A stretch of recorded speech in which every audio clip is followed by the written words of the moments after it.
So everyone's posting their cab for their Cub Cadet that they're making, so I thought I'd do the same. I'm doing mine out of PVC because, let's face it,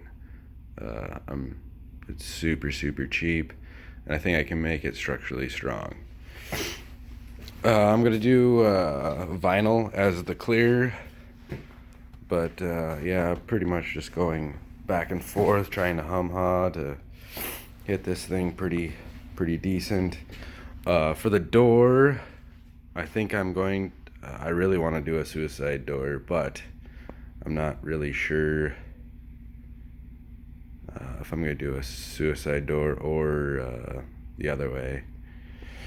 So anyway, this is just part one. Let's hope everything goes good. Yeah, still hum-hawing on it, so... And if everything goes good, I'll make a rag top for my heap.